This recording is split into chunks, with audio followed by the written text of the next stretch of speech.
A dozen Utah Republicans vying to replace Mitt Romney in the U.S. Senate are set to square off Saturday for the party nomination in a race expected to reveal the brand of political conservatism that most appeals to modern voters in the state. Romney has long been the face of the party's more moderate wing, but his retirement from the Senate opens a door for Utah's farther-right faction. Observers are closely watching whether voters select a successor whose politics align more with Romney's or with Utah's other U.S. Senator, conservative Mike Lee, who supports former President Donald Trump. The winner at Saturday's state GOP convention, which tends to favor far-right candidates who appeal to the most zealous party members, may get a bump in the race.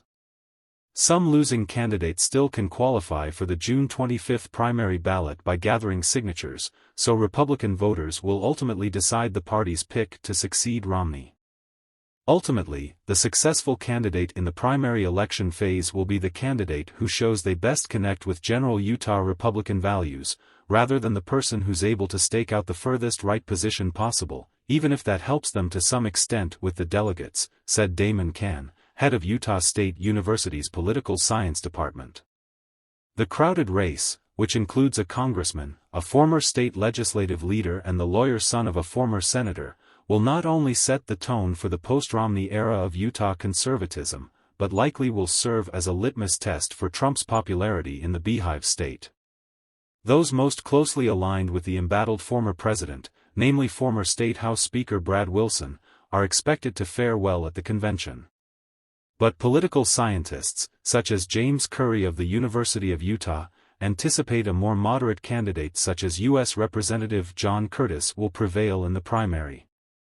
This is a type of state where I think you actually have a slight advantage being more anti-Trump, if not decisively and vocally so, which is not something you'd find in most states where Republican voters are concerned, Curry said. While Trump has made inroads in the state party, he has long been unpopular among members of the Church of Jesus Christ of Latter-day Saints, widely known as the Mormon Church, who make up about half of the state's 3.4 million residents. Curtis, 63, has actively tried to distance himself from Trump, and even Romney, promising to forge his own path in the Senate.